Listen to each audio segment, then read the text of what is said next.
Hey everyone, welcome back to the channel. If you enjoyed the video, please hit that like button and subscribe for more content like this. And if you have any suggestions, whether you want different topics or if you'd prefer our videos to be longer or shorter, drop your thoughts in the comments down below. Your feedback really helps shape what we do here. Thanks for watching, and let's dive in. The Hitchhiker in the Mountains. I still don't know if I imagined it, if I was just too damn tired that night, or if something far worse happened that I'll ever be able to explain. But as I sit here recounting the experience to you, I feel compelled to share every detail, even if it means dredging up memories I'd rather forget. It was well past midnight on a bitterly cold autumn evening. I had just wrapped up a plumbing job in an isolated mountain town near Glenwood Springs, a last-minute emergency call for an old rental cabin. The owner's voice had trembled with panic over the phone as he explained that his tenants were in a state of hysteria. Since I was already in the area and the pay was decent, I had taken the job without a second thought. I never imagined that the drive home would lead me into the depths of a nightmare that I still struggled to understand. The route home was one I had taken countless times before, winding through the mountains along narrow, serpentine roads flanked by towering pines. The sky was a velvet expanse, studded with a few distant stars, and the moon hung low behind a thin veil of clouds.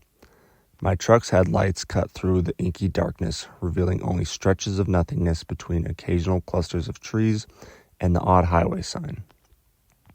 I left the radio on a low classic rock station that provided a comforting backdrop of familiar tunes and static, so that I wouldn't be entirely alone with my racing thoughts.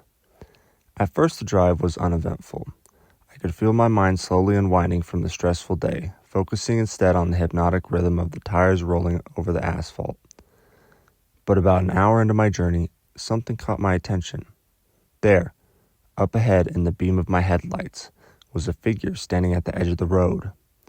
I'd assumed it was an animal, maybe a deer or even a stray dog, but as I drew closer, I realized it was unmistakably a person. A woman. She was standing motionless, right at the boundary of the road's illumination, her form barely discernible in the darkness. Despite the chill in the air, she wore a long, pale dress that seemed entirely out of place for anyone trekking through these wild, rugged mountains. Her dress fluttered slightly in the breeze, and her head was bowed as if she was lost thought or perhaps overwhelmed by grief. In that moment, I hesitated, caught between the instance of caution and a nagging need to help someone who looked stranded. Normally, I wouldn't pick up a hitchhiker on a lonely mountain road, especially not at such a late hour. But there was something in her posture, the way she seemed to dissolve into the night, that compelled me to slow down. I eased my truck to a stop a few feet behind her and rolled down the passenger window just enough to speak. "Hey, you okay?"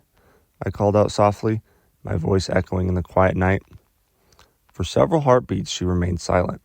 Then, as if roused from a trance, she slowly lifted her head. That's when I saw her face, or rather, what should have been her face. Her features were there, eyes, a nose, a mouth, but something was deeply off. Her eyes were sunken too deeply, giving them an almost hollow appearance, and her skin was an eerie shade of pallor, as if she were made of wax. It reminded me of an old porcelain doll, one whose smile had long since faded. But the worst part was her eyes. They weren't meeting mine, they were fixed on something beyond, as if she were staring through me into a realm that I couldn't see. My heart began to pound. I don't know if it was a trick of the tired mind or an omen of things to come, but something about that look made me feel as if I'd made a terrible mistake. Still, I couldn't just leave her there. Against my better judgment, I unlocked the door and beckoned her in. As she climbed into the passenger seat, the door creaked, breaking the silence.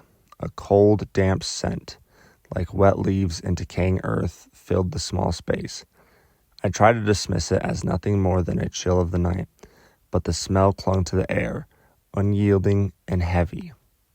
For a long moment she sat there silently, her hands resting on her lap, her eyes still gazing past me. I resumed my drive, but I couldn't shake the feeling of dread that had now taken root in the pit of my stomach. "Where are you headed?" I asked after a while, forcing my voice to sound steady. She hesitated, her gaze still distant, and then, barely audible, she replied, "Home." That one word, so simple and vague, sent a shiver down my spine. I glanced at her out of the corner of my eye, taking her stillness, the way her hands were unnaturally steady, almost too perfectly positioned, as if she were an actor playing a role in a scene I didn't understand. My gut told me that something was terribly wrong, yet I continued driving, unable to stop now that I'd invited her into my car. The road twisted through the mountains, its curves growing tighter as the darkness pressed in from all sides. I found myself stealing glances at her, trying to decipher any clue that might explain her old behavior, but remained unresponsive, her attention fixed on some unknown horizon. Every so often, I catch a glimpse of her pale face in the rearview mirror, and each time her hollow eyes seemed to grow a little darker, a little more sorrowful. After what felt like an eternity of silence as we rounded a particularly sharp bend, she spoke again.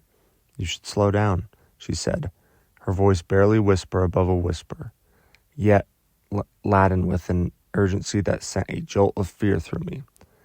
I frowned. I wasn't driving fast, just a few miles over the limit, nothing drastic. "What do you mean?" I asked, my tone betraying my confusion.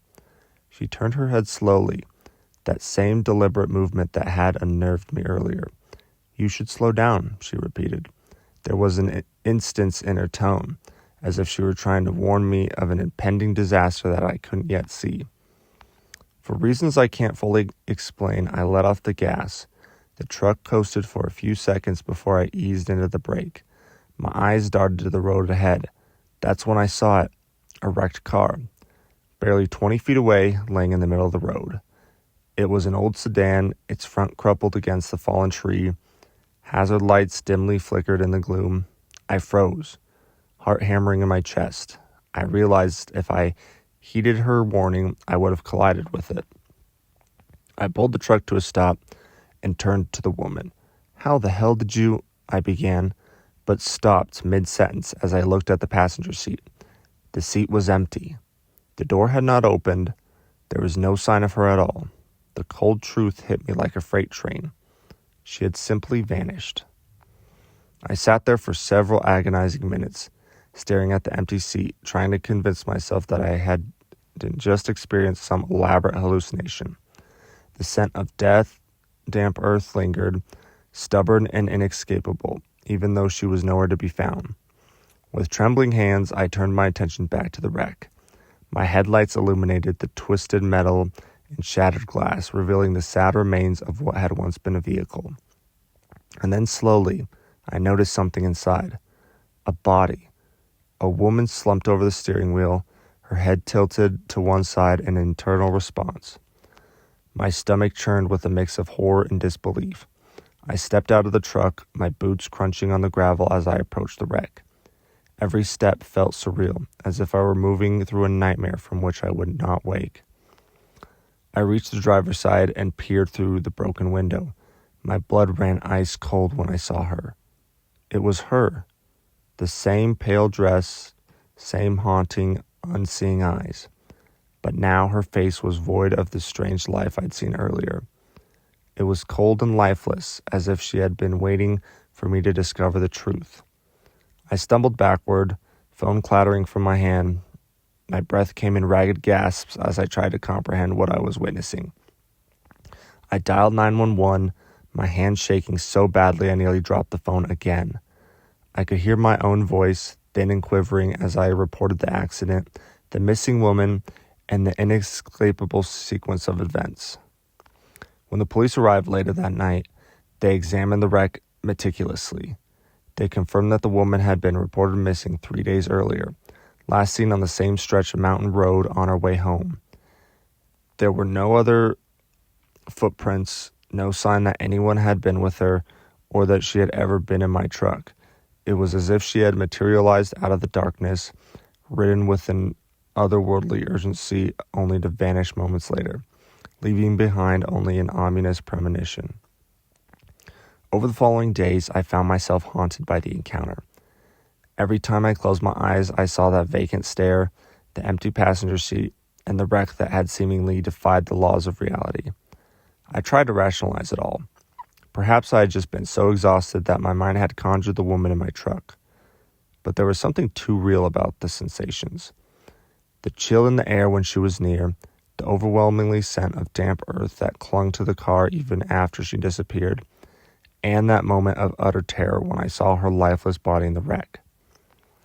I began retracing my route that fateful night, searching for any detail that might offer a clue. I pored over maps of the area, checked local records, and even spoke to a few residents in Glenwood Springs. There were whispers of old legends, tales of a restless spirit roaming the mountain roads, doomed to wander until some unfinished business could be resolved. One old man at a dusty diner recounted how, decades ago, a young woman had vanished on that very road, her car later found overturned near a fallen tree.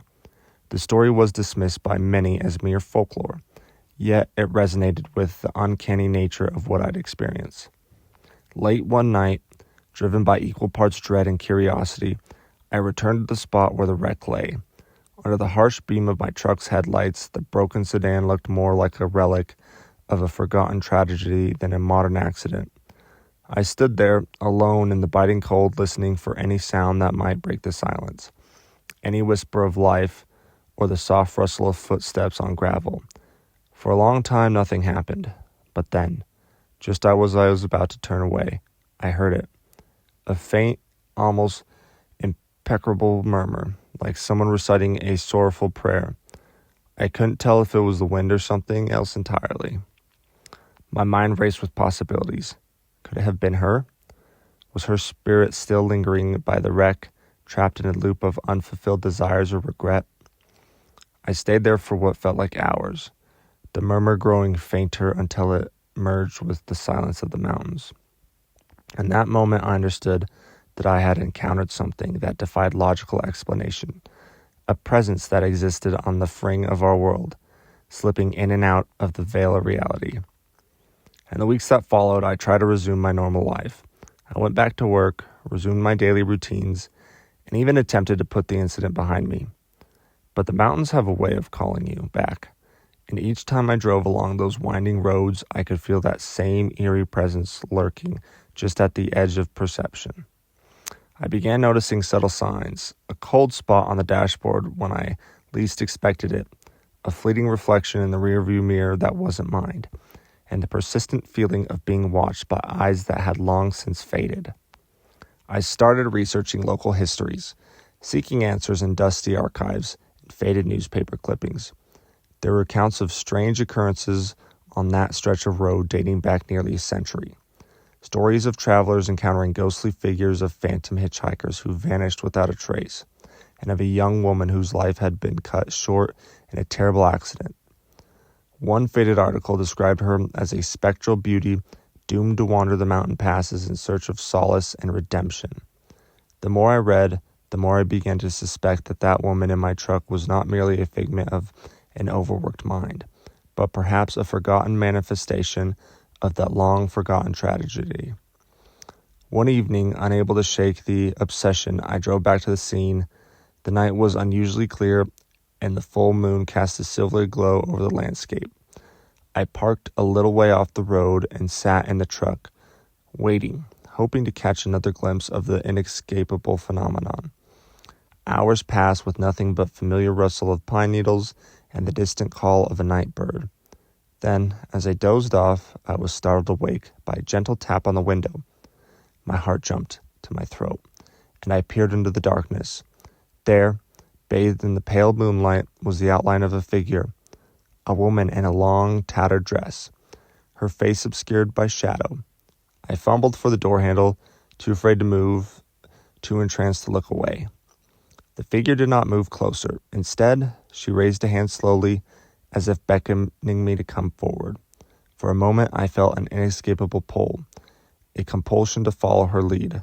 I opened the door, stepping out into the cool night air, each step heavy with dread and curiosity. As I drew nearer, the woman turned her face toward me, and I saw, in the half-light, those hollow eyes that held sorrow beyond measure. She opened her mouth, but no words came out, only a soft, almost imperceptible sigh that seemed to carry the weight of years of loneliness. Then, as suddenly as she had appeared, she faded away, leaving me alone with nothing but the echo of that silent plea. That night I returned home with a newfound determination to understand what I had encountered. I began talking to locals, poring over historical records, and even visiting the town library where an elderly archivist recounted legends of the lost bride of the mountains. According to local lore, she had been jilted on her wedding day and driven to despair. In a fit of reckless abandon, she had driven off the mountain road, her car plummeting over a cliff. Ever since, sightings of ghostly hitchhikers had been reported by unwary travelers, a spectral figure appearing on lonely roads, trying to warn others of the fate that had befallen her. The details varied from one telling to another, but one thing was consistent. Those who encountered her always felt an overwhelming sense of impending doom, as if fate itself were reaching out to alter their course. I couldn't help but wonder if I had unwittingly crossed paths with that very spirit. Had I been spared a similar tragic fate by some twist of destiny, or was I now marked by an encounter that would forever haunt my dreams? These questions gnawed at me, growing louder with every sleepless night. Months have passed since that first encounter, and life has forced me to move on in one way or another.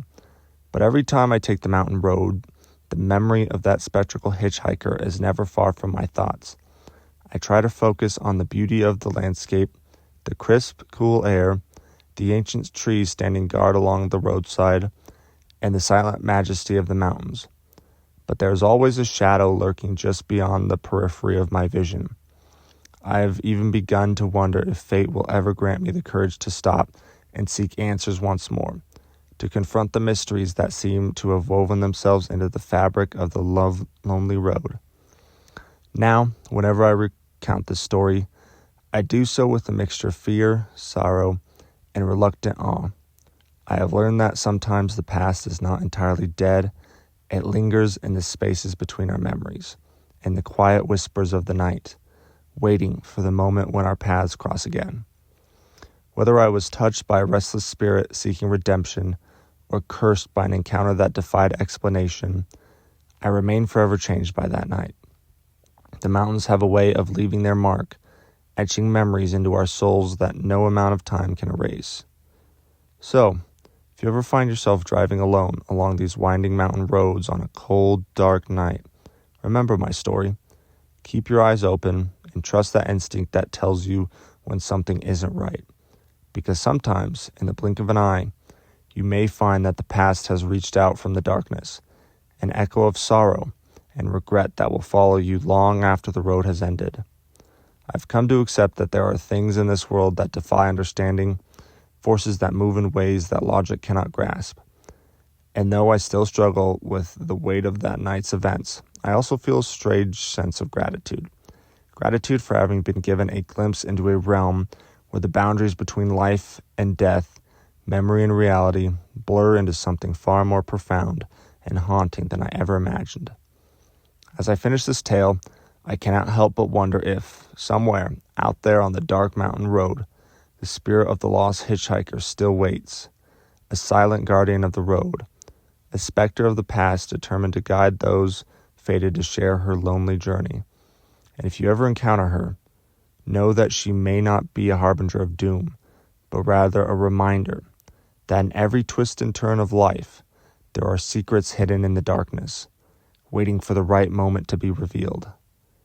That night, as I drove away from the scene of unspeakable loss, I felt a bittersweet relief wash over me, a release from a terror that had gripped my soul. But the memory remains undeniable, etched in every gust of wind that rattles my windows and every lonely mile I traverse under a starless sky. I continue to drive those roads, haunted yet resolute, forever aware that sometimes the most inexplicable encounter come not as a threat, but as a solemn reminder of how fragile our grip on reality really is. And so, this is my story, a story of one fateful night in the mountains, of a spectral hitchhiker who vanishes into the dark, leaving behind unanswered questions and a chilling premonition that will forever alter the way I see the world. I share it with you now, not as a cautionary tale, but as a testament to the mysteries that lie hidden in the darkness, waiting for the brave or the unwary to stumble upon them on a lonely, moonlit road.